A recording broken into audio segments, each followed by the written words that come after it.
कहानी की शुरुआत एक बेहद खौफनाक और दिल दहला देने वाले मंजर से होती है। एक पिता अपनी मासूम बेटी से बड़े प्यार से बातें कर रहा था और उसे अपनी मीठी मीठी बातों में उलझाए हुए था। बेटी के मासूम चेहरे पर एक गहरा सुकून था। उसे जरा भी भनक नहीं थी कि साक्षात मौत उसके ठीक पीछे आकर खड़ी हो चुकी है। तभी अचानक उसकी सगी माएँ बहुत खामोशी से उसके पीछे आईं और बिना किसी हिचकिचाहट के उसने अपनी ही बेटी के ऊपर केरोसिन मिट्टी का तेल उड़ेल दिया। इससे पहले कि वो खौफजदा मासूम कुछ समझ पाती कि उसके अपने ही जन्मदाता उसके साथ ये क्या जुल्म कर रहे हैं, पिता ने कांपते हाथों से माचिस निकाली। एक जलती हुई तीली हवा में लहराई और उस लड़की की दर्दनाक चीख ने पूरे घर के सन्नाटे को चीर कर रख दिया। दूसरी ओर रात का अंधेरा धीरे धीरे गहरा रहा था और एक आम आदमी दिन भर की थकावट के बाद अपने काम से घर लौट रहा था। सुनसान सड़क पर अचानक उसे लगा जैसे कोई रहस्यमयी परछाई साए की तरह उसका पीछा कर रही है। उसने घबराकर झटके से पीछे मुड़कर देखा, लेकिन वहां सिर्फ खौफनाक सन्नाटा पसरा हुआ था। डर उसके दिल में बुरी तरह घर कर गया और घबराहट के मारे उसकी चाल तेज हो गई। खौफ के साए में वो शहर की अंधेरी और तंग गलियों में पागलों की तरह भागने लगा। तभी गली के उस पार उसे एक अनजान महिला खड़ी दिखाई दी।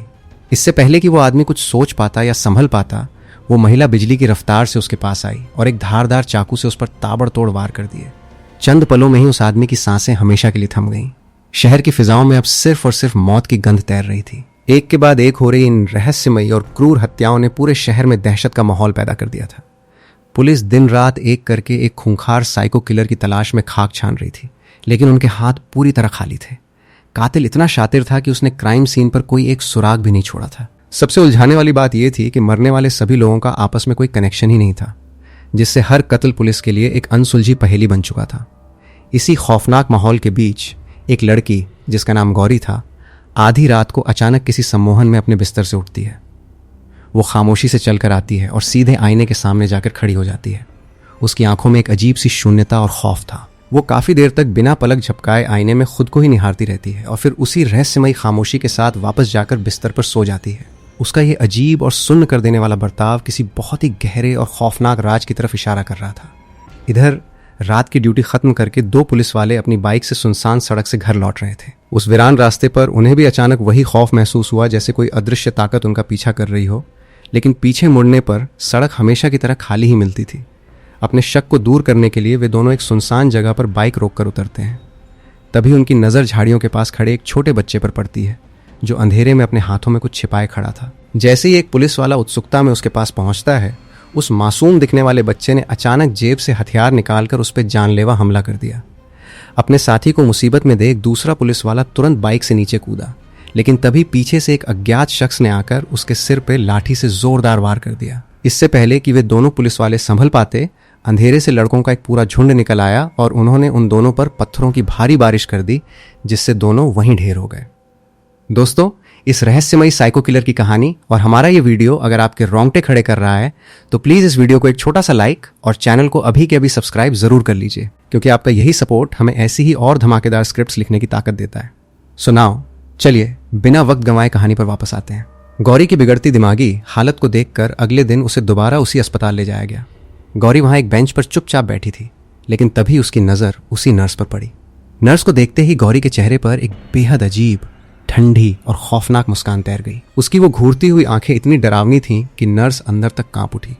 घबराहट और डर के मारे नर्स वहां से बाहर की तरफ भागी, लेकिन दरवाजे से निकलते ही वो उसी ठरकी डॉक्टर से टकरा गई। डरने या माफी मांगने के बजाय वे दोनों एक दूसरे को देखकर अचानक अजीब तरीके से हंसने लगे, जैसे किसी गंदी साजिश का हिस्सा हो। अस्पताल के कमरे में एक अजीब सा सन्नाटा और तनाव पसरा हुआ था। जैसे ही डॉक्टर गौरी को बेहोशी का इंजेक्शन लगाने के लिए आगे बढ़ा, गौरी ने बिजली की रफ्तार से उसका हाथ कसकर पकड़ लिया। उसकी आंखों में इस वक्त एक जंगली जानवर जैसी खूंखार चमक थी। वो डॉक्टर के मुंह पर फुफकारते हुए बोली, मैं तेरी वो नर्स नहीं हूं कि जहां चाहे जो चाहे घुसेड़ देगा। इससे पहले कि डॉक्टर कुछ समझ पाता, गौरी ने जोर जोर से चीखना और अपने कपड़े फाड़ना शुरू कर दिया, मानो डॉक्टर उसके साथ कोई जबरदस्ती कर रहा हो। गौरी की चीखें सुनकर बाहर खड़ा उसका पिता बदहवास होकर अंदर दौड़ा। गौरी ने रोने का नाटक करते हुए झूठ बोल दिया कि यह डॉक्टर मुझे गलत तरीके से छू रहा था। अपनी जवान बेटी के आंसू देखकर पिता का खून खौल उठा और उन्होंने बिना कुछ सोचे समझे उस अय्याश डॉक्टर की वहीं पर जमकर धुनाई कर दी। अब तक गौरी का मासूम शरीर पूरी तरह से किसी और ही खौफनाक और क्रूर शख्सियत में तब्दील हो चुका था। घर पहुंचते ही उसका बर्ताव किसी घमंडी मालकिन जैसा हो गया। वो अपनी सगी माए का नाम लेकर हिकारत से बोली, चल मेरे लिए जल्दी से चाय बना कर ला। लड़की की दादी और माँ उसका यह बदला हुआ रूप देखकर सन्न रह गईं। तभी पिता भी वहां आ पहुंचे, लेकिन गौरी बेखौफ होकर उनके सामने ही अपनी माँ को गंदी गंदी गालियां देने लगीं। हालात बेकाबू होते देख पिता ने आगे बढ़कर उसे जोर से झकझोरा। इस झटके से गौरी अचानक कांप उठी। उसकी आंखों की वो शैतानी चमक पल भर में गायब हो गई और उसकी जगह गहरे खौफ ने ले ली। असल में उस बेगुनाह लड़की को खुद भी नहीं पता था कि उसके जिस्म और दिमाग पर किस भयानक अनदेखे साए का कब्जा हो रहा था। परेशान पिता अपने एक करीबी दोस्त के घर गए और उन्हें गौरी की इन खौफनाक हरकतों के बारे में बताया। दोस्त ने शंका जताई कि कहीं इस पर किसी भूत प्रेत या ऊपरी साए का चक्कर तो नहीं है। तभी अचानक वहां गौरी आ धमकी। उसकी नजरें उस अंकल के सीने को चीर रही थीं। वो नफरत से चीखते हुए बोली, मुझे सब पता है ठरकी बुड्ढे, तू हर रोज मुझे ही घूरता रहता है और बंद आंखों से मेरे ही गंदे सपने देखता है। तेरी सारी असलियत जानती हूं मैं। पिता ये सुनकर सन्न रह गए और उन्होंने उसे रोकने की कोशिश की, लेकिन गौरी के अंदर जैसे कोई आसुरी ताकत आ चुकी थी। वो उस बूढ़े पर जंगली बिल्ली की तरह झपट पड़ी और उसे बुरी तरह पीटने लगी। वो अंकल किसी तरह अपनी जान बचाकर वहां से भाग खड़ा हुआ। इस खौफनाक घटना के बाद हार मानकर गौरी के मम्मी पापा उसे शहर के एक तांत्रिक के पास ले गए, लेकिन तांत्रिक के आश्रम पहुंचते ही हालात और बिगड़ गए।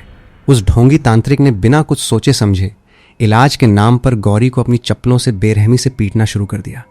अपनी लाडली बेटी को इस तरह पिटता देख पिता का सब्र टूट गया। उन्होंने तांत्रिक को रोका, लेकिन जब वो ढोंगी नहीं माना तो पिता उसे गालियां देते हुए गौरी को वहां से वापस घर ले आए। दूसरी तरफ गौरी के हाथों सरेआम बेइज्जत होने के बाद वो खौफजदा बूढ़ा अंकल शहर छोड़कर अपने गांव भागने की फिराक में था। वो जैसे ही बस में बैठा, सफर के बीच उसे बार बार ऐसा महसूस हुआ जैसे पीछे की सीट से कोई फुसफुसाकर उसे पुकार रहा हो। उसने डरते हुए मुड़कर देखा, लेकिन पीछे की सीट बिल्कुल खाली थी। तभी एक ठंडी और रूह कांपा देने वाली आवाज उसके कानों में गूंजी, बुड्ढे, तुझे क्या लगा चुपके से गांव निकल लेगा तो इस बाबू से बच जाएगा? खौफ के मारे उस बूढ़े का कलेजा कांप गया। उसने चीख कर ड्राइवर से बस रोकने को कहा, लेकिन तभी पूरी बस में एक भयानक सन्नाटा छा गया। बस में बैठे सारे मुसाफिर अचानक एक साथ अपनी गर्दन घुमाकर अपनी खौफनाक, सुन्न और पथराई आंखों से उस बूढ़े को घूरने लगे। बिना कुछ बोले किसी ज़ॉम्बी की तरह वे सब धीरे धीरे उस बूढ़े की तरफ बढ़ने लगे। बूढ़े की आखिरी चीख बस के उसी अंधेरे में दफन हो गई जब उन अनजान मुसाफिरों ने मिलकर उसे बस के अंदर ही बेरहमी से मौत के घाट उतार दिया। घर का माहौल अब पूरी तरह से दहशत के साए में बदल चुका था। इस जानलेवा स्थिति को देखते हुए पिता ने एक बड़ा फैसला लिया। अपनी बूढ़ी माँ और छोटे बेटे की जान बचाने के लिए उन्होंने तुरंत उन दोनों को गांव रवाना कर दिया। उसी रात गौरी का बॉयफ्रेंड अपने घर में अकेला था और आराम से टीवी पे क्रिकेट मैच देख रहा था। अचानक पूरे घर की बत्ती गुल हो गई और घना अंधेरा छा गया। सन्नाटे में उसे अपने आसपास किसी के चलने की आहटें और फुसफुसाहटें सुनाई देने लगीं। उसने घबराकर अपने मोबाइल की टॉर्च जलाई। रोशनी की किरण जैसे ही सामने पड़ी, उसके होश उड़ गए। सामने सफेद कपड़ों में एक लड़की खड़ी थी, जिसका पूरा चेहरा लंबे काले बालों से ढका हुआ था। डर के मारे उसकी चीख निकल गई। इस खौफनाक लुका छिपी में वो जान बचाने के लिए अंधाधुंध दौड़ रहा था कि तभी अंधेरे में उसका पैर किसी भारी चीज से टकराया। वो मुंह के बल जमीन पर गिरा और वहां खड़ी एक नुकीली लोहे की कील सीधे उसके गले के आर पार हो गई। उसकी तड़प कर वहीं मौत हो गई। अगले दिन हताश और निराश पिता गौरी को लेकर शहर के एक जाने माने साइकेट्रिस्ट दिमाग के डॉक्टर के पास पहुंचे। डॉक्टर ने गौरी को एक कुर्सी पर बैठाया और उसकी आंखों में एक छोटी टॉर्च की रोशनी डालकर उसे हिप्नोटाइज सम्मोहित करने की कोशिश की। गौरी जैसे ही गहरी नींद जैसी अवस्था में गई, डॉक्टर ने पूछा, कौन हो तुम? गौरी का सिर धीरे से ऊपर उठा और उसकी आंखों की पुतलियां पूरी तरह काली हो गईं। एक बेहद भारी और डरावनी आवाज में जवाब आया, मैं बाबू हूं, बाबू। डॉक्टर ने बात को और कुरेदते हुए पूछा, अपना पूरा नाम बताओ। यह सुनते ही गौरी के चेहरे पर एक खौफनाक शैतानी मुस्कान तैर गई। वो फुफकारते हुए बोली, तुझे क्या मतलब है बे? अपने काम से काम रख।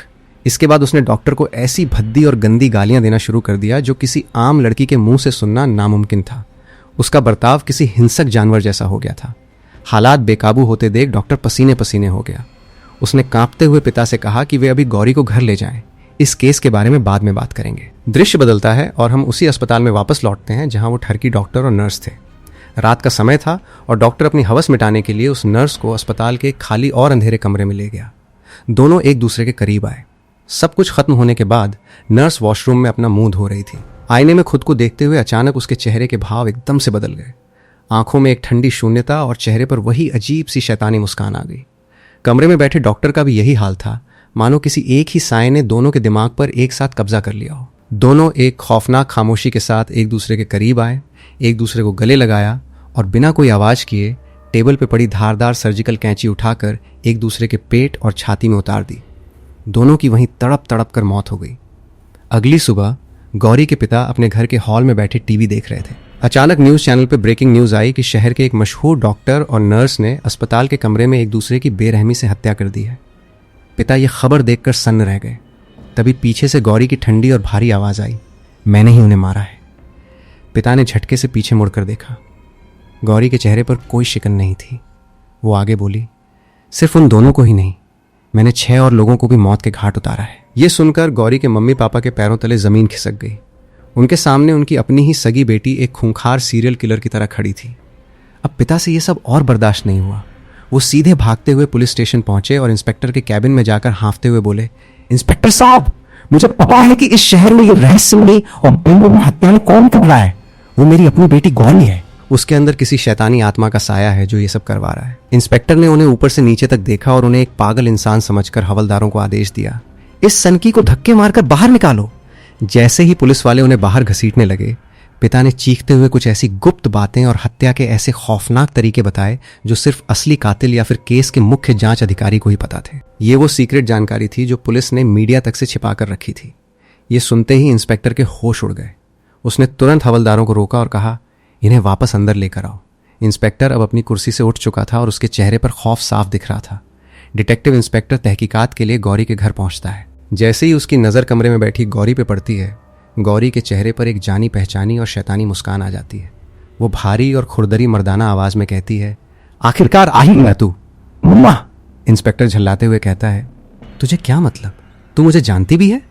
तभी गौरी के अंदर बैठी वो आत्मा एक खौफनाक ठहाका लगाती है, अरे मैं बाबू, इतनी जल्दी भूल गया तू मुझे। कोई बात नहीं, मैं याद दिला देता हूँ। याद है वो तूफानी बारिश की रात? तूने ही तो मुझे जान बचाने के लिए जंगल में भागने को कहा था, और जब मैं पीठ दिखाकर भागा तो तूने पीछे से मेरी पीठ में सरकारी गोलियां उतार दी थी।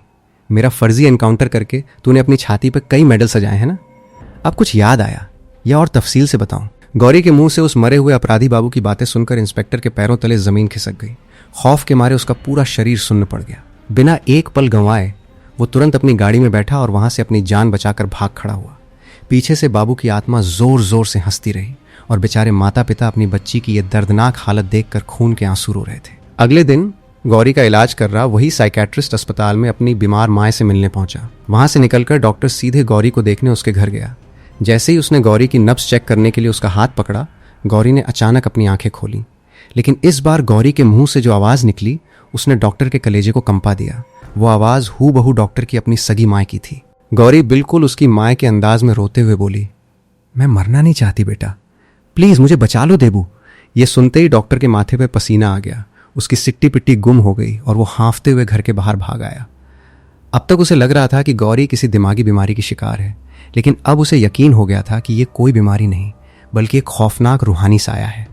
तभी डॉक्टर के फ़ोन की घंटी बजी। अस्पताल से खबर आई कि उसकी माँ अब इस दुनिया में नहीं रही। डॉक्टर फूट फूट कर रो पड़ा। उसे समझते देर नहीं लगी कि उस शैतान ने उसकी माँ की भी जान ले ली है।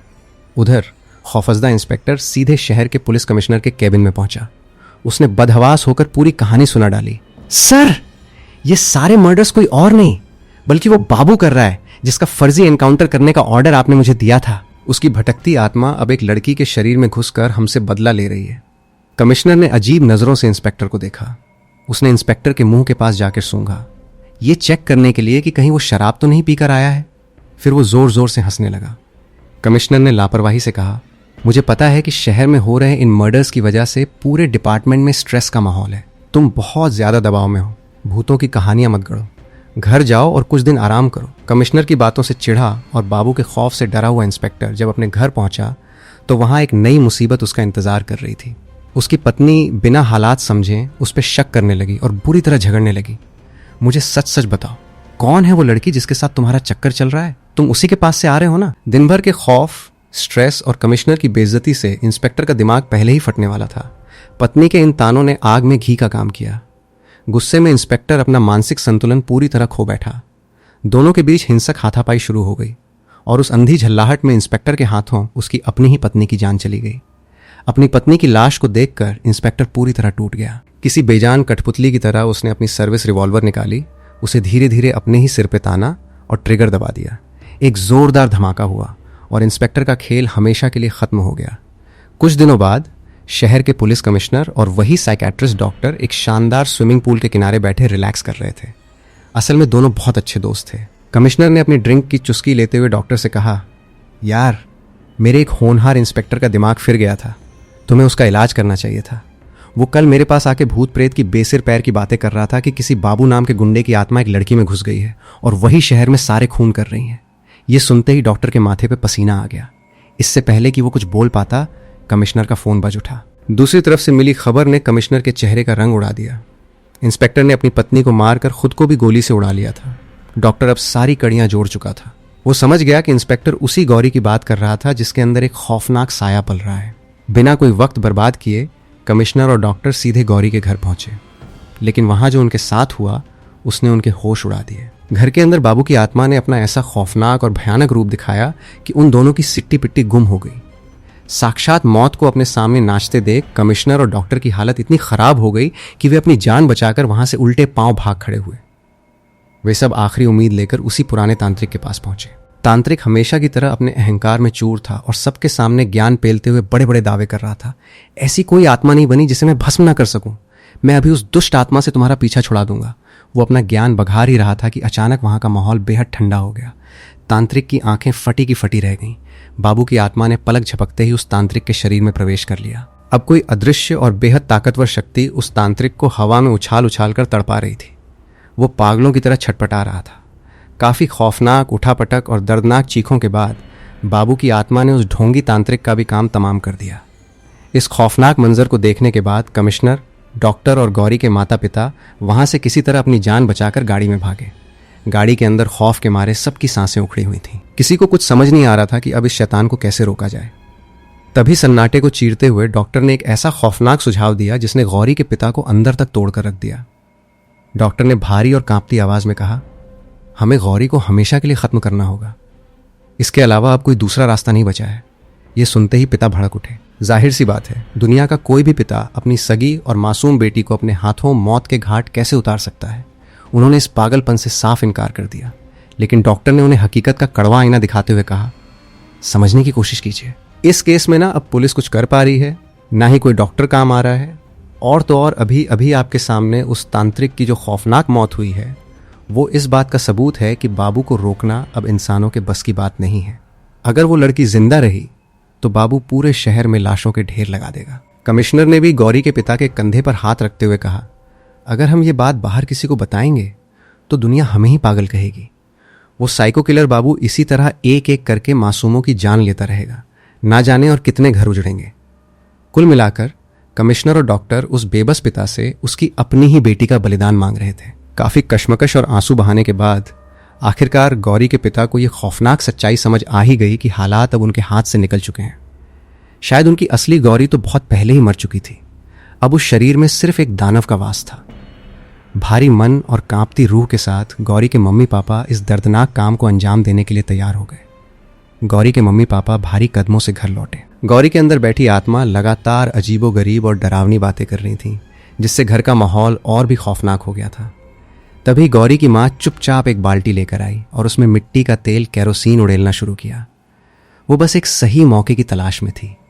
जैसे ही गौरी का ध्यान भटका, मां ने बिना कोई पल गंवाए वो कैरोसिन से भरी बाल्टी अपनी ही बेटी के ऊपर उड़ेल दी। इससे पहले कि गौरी कुछ समझ पाती कि ये क्या हुआ है, पिता ने अपने कांपते हाथों से माचिस की तीली जलाई और सीधे अपनी बेटी की तरफ फेंक दी। आग की लपटें भड़क उठीं। खौफ और अपने ही हाथों किए गए इस जघन्य काम के डर से दोनों पति पत्नी घर से बाहर की तरफ भागे और दरवाजा बाहर से कसकर बंद कर दिया। अंदर से गौरी के जोर जोर से जलने और तड़पने की खौफनाक चीखें आ रही थीं। लेकिन तभी अचानक चीखों की आवाज बदल गई। शैतानी और खुरदरी आवाज की जगह अब एक मासूम डरी हुई बच्ची की आवाज आ रही थी। ये गौरी की असली आवाज थी जो चीख रही थी, पापा मुझे बचाओ, माँ दरवाजा खोलो, मुझे बहुत दर्द हो रहा है। बेटी की असली आवाज सुनते ही पिता का दिल जैसे किसी ने मुट्ठी में भींच लिया हो। उन्हें लगा कि उन्होंने बाबू को नहीं बल्कि अपनी असली और मासूम बेटी को जिंदा जला दिया है। दर्द और भयंकर गिल्ट अपराध बोध में पागल होकर वो वापस आग में कूदने के लिए दरवाजे की तरफ दौड़े। तभी डॉक्टर ने बीच में आकर उन्हें जोर से पकड़ लिया। उसने पिता की आंखों में आंखें डालते हुए बेहद संजीदगी से कहा, यह आत्मा किसी की भी आवाज में डाल सकती है, याद करो इसमें मेरी मां की आवाज में भी बात की थी। ये तुम्हें सिर्फ भटका रही है। जिस ममता, गिल्ट और हिम्मत से तुम उसे बचाने की सोच रहे हो, वही इसके जाल में फंसने का सबसे बड़ा तरीका है। डॉक्टर ने आगे समझाया कि कैसे ये अलौकिक ताकतें इंसान के डर, लालच, भावना और भ्रम से ही खेलती हैं और उन्हें कंट्रोल करती हैं। पिता बेबस होकर घुटनों के बल गिर पड़े और रोते हुए अपनी ही आंखों के सामने अपने घर और अपनी बेटी को राख होते हुए देखते रहे। इसी के साथ डर, शक, भ्रम और मौत से भरी इस खौफनाक कहानी का अंत होता है। एक ऐसी कहानी जिसने ना सिर्फ एक हंसते खेलते परिवार को राख कर दिया, बल्कि इंसानी दिमाग की कमजोरी और खौफनाक अलौकिक ताकतों के बीच की उस भयानक लड़ाई को भी सामने ला दिया, जिसमें इंसान हमेशा बेबस नजर आता है। तो दोस्तों, एक पिता के लिए अपनी ही बेटी को मौत के घाट उतारना सबसे खौफनाक फैसला था। अगर आप गौरी के पिता की जगह होते और अंदर से बेटी की दर्दनाक आवाज आती, तो क्या आप डॉक्टर की बात मानते या दरवाजा खोल देते? कमेंट करके बताइए कि आप उस खौफनाक सिचुएशन में क्या करते। और इसी तरह की फिल्मों का एक्सप्लेनेशन देखते रहने के लिए हमारे चैनल को जरूर सब्सक्राइब कीजिएगा। मिलते हैं अगले वीडियो में, तब तक के लिए बाय बाय, कीप डिकोडिंग।